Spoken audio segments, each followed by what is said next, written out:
We have lost over 97% of the unimproved grassland of England and Wales. 97% of valuable habitat where birds, butterflies and deer once roamed free. 97% of valuable habitat where colourful orchids, majestic poppies and golden buttercups once grew.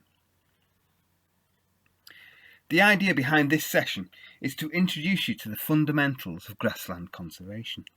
The whys, whens and whats, if you will. The intention is to arm you, prepare you for volunteering with us, for it is by actually doing the practical work that you learn how to do it. Under professional supervision, of course.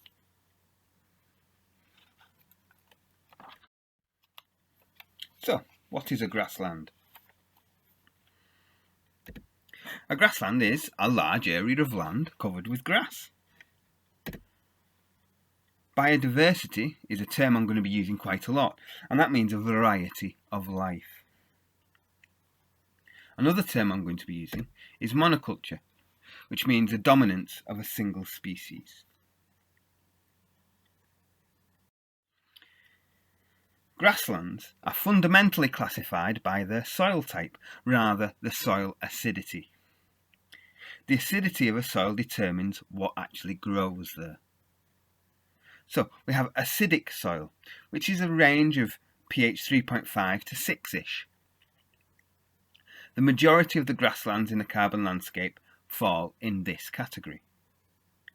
Neutral grasslands have a pH of around 7. Don't know many in our patch, and there's less than 2,500 hectares of neutral grassland surviving in the UK.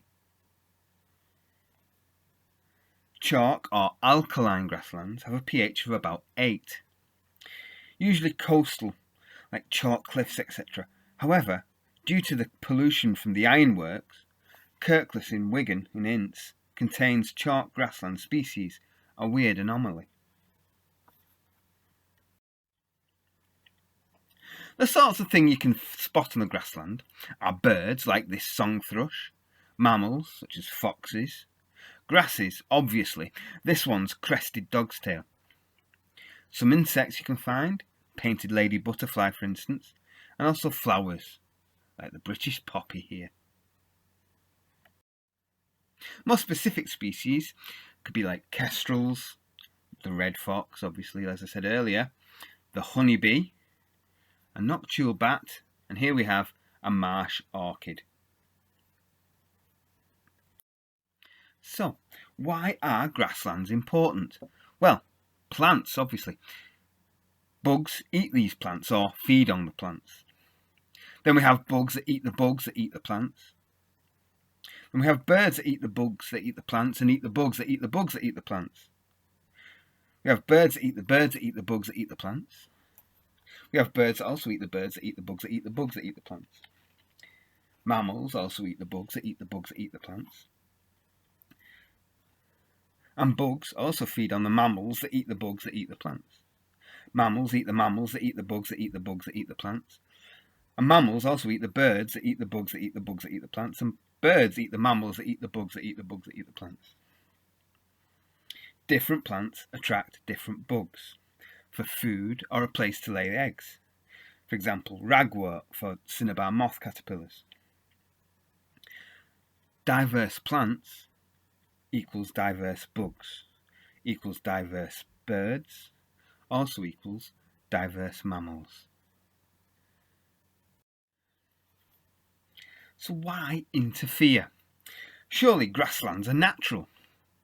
Well, they are, and certainly man's intervention from the time we first started clearing woodlands for homes and agriculture contributed to the rise of grasslands. However, if we literally do nothing, we get natural succession.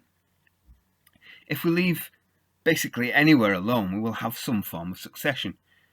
Leave a bare piece of ground relatively quickly, we will get lichens and mosses moving in. We call these the colonizers. As these die or even thicken, we get the pioneers, grasses and ferns. These contribute to the soil, and we then get herbaceous plants, wildflowers. As flowers and grasses die, they enrich the soil, which allows shrubs and scrub to grow. Eventually, in lowland UK at least, we'll get our climax vegetation. Here it is oak woodland.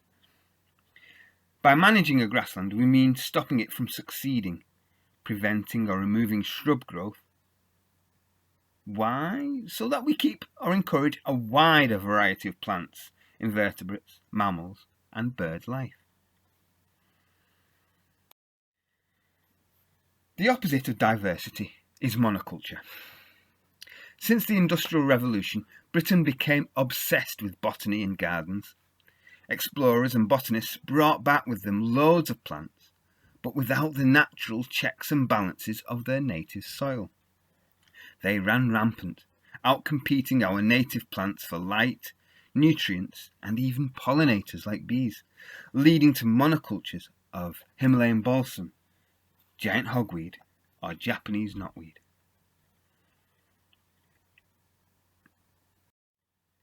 For any site, we need to follow a procedure for management.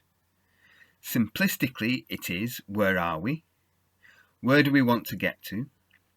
How are we going to get there? How will we know when we're there?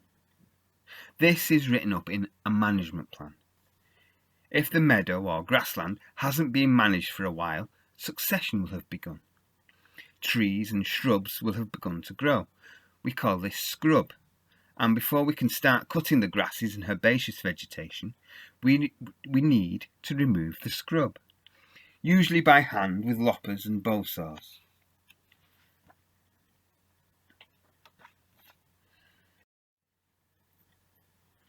Cutting the meadow.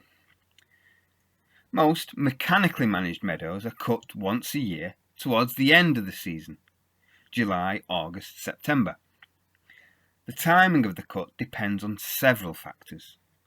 What is growing there, what we want to grow there, the weather and the conditions, and the equipment we have to hand and staff power. Methods depend on the size of the grassland and what we have to hand, what we can actually afford. For smaller grasslands such as glades, we can use a mower. Reciprocating mowers act like shears rather than a spinning, rotating blade, so that they can deal with denser vegetation. Brush cutters are used for really small areas, or to get around obstacles. For larger meadows, tractors with a flail usually, or harvester.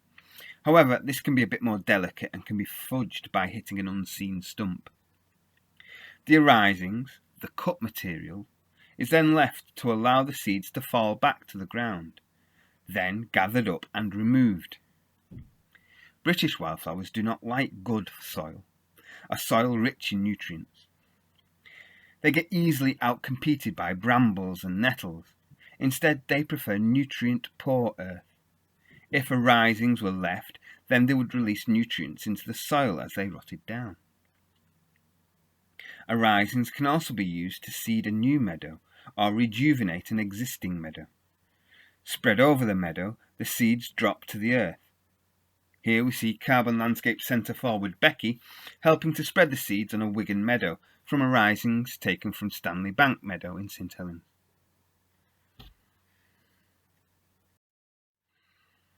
Some grasslands are managed as pasture.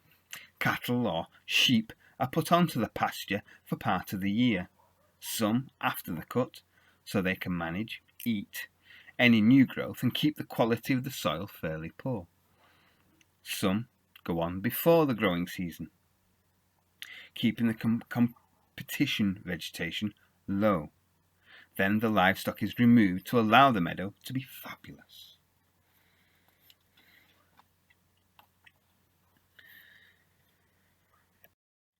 For those volunteering on a grassland, we'd want you to be safe. So you'll be required to wear appropriate protective equipment, generally safety boots. Boots, because of the random and uneven nature of the terrain of grasslands, means you're going to need the ankle support. Gloves help protect you against thorns, blisters, splinters and cuts. Some equipment, such as chainsaws and herbicides, require their own specific PPE. The tools you'll be using are things like loppers, bow saws, rakes, barrows, mowers, although you will need training for a mower. You also use forks and pitchforks. If you are qualified or trained, you could use a sprayer for pesticides or herbicides, or you could also use a strimmer if you've got that license, or a chainsaw if you have that license.